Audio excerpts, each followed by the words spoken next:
มาเที่ยวรีสอร์ทพี่น้องเดี๋ยวจะเก็บภาพไว้ให้เบิ่งรีสอร์ทไซยาวงศ์ย้ายเพิ่นไปถ่ายคนละ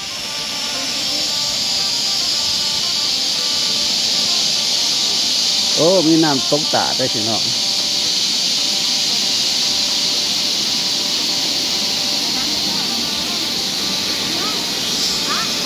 โอ้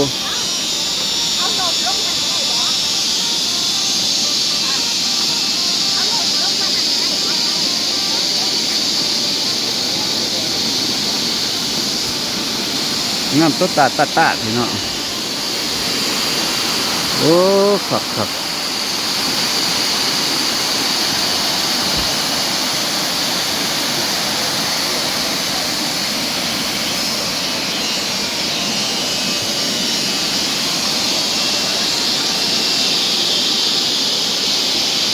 เสียงตาพี่น้องแมงอีแมงอำบุดอึ๊บ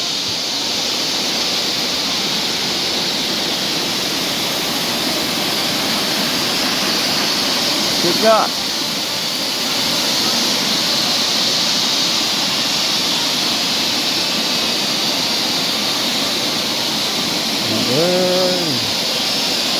ไซยาวงศ์รีสอร์ท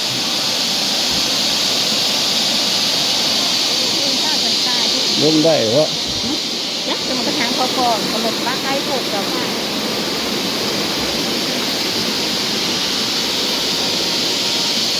ตรงนี้คนอีกนะไอ้ปนี่ของ100,000ของ100,000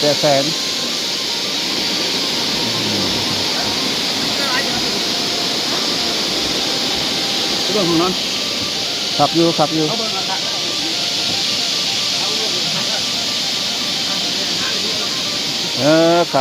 พี่น้องที่นอนอยู่นี่ได้พี่น้องเลย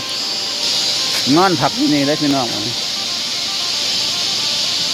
นอนผักอยู่ไซยาวงศ์น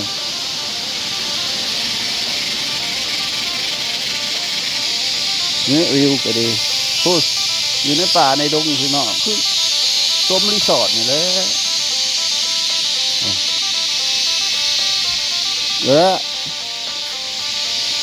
ใกล้ที่เข้าปากซองนี่แหละกระตุกปากซองนี่แหละ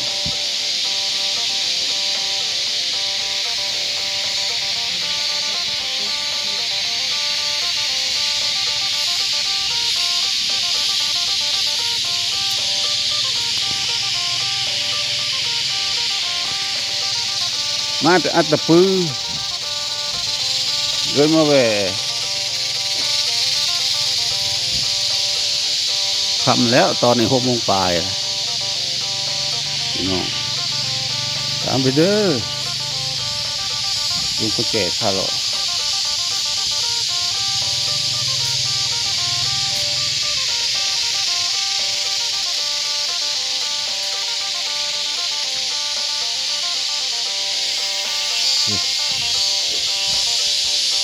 ไซยาวงศ์รีสอร์ท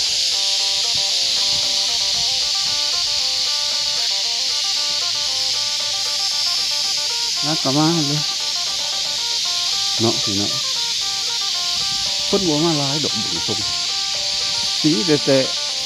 ทีมงานไทยข่อยเองนี่นะทีมงานคนแก่นี่นะ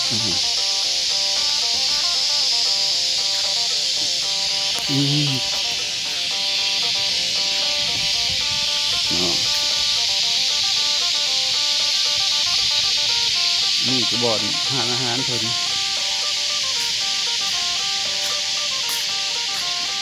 ที่เขาที่หน้านี้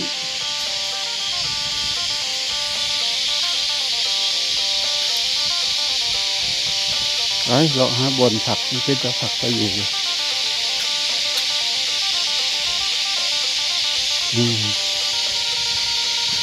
ผักอยู่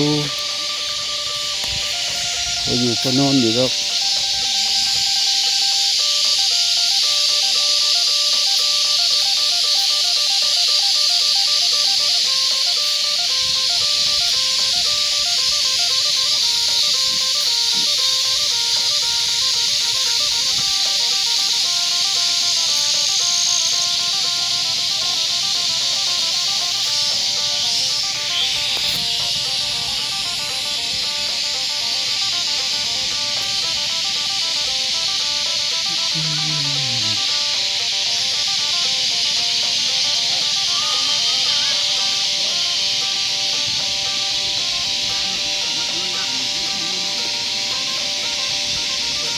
เด้อทีมงานก็ดีสาวน้อย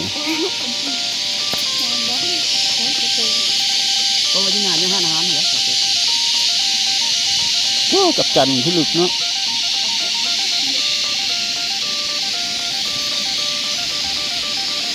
น้ำตัวตัดน้อยๆพี่น้องก็อยู่นี่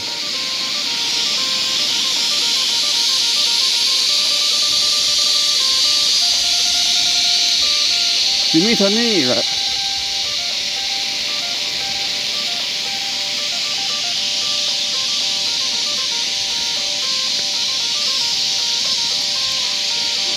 เย็นดี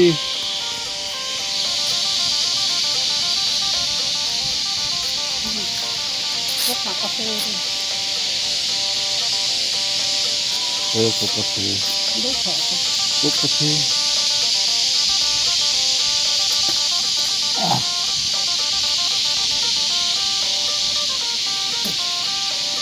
เพื่อนว่านอนก็นอนนั่นแหละ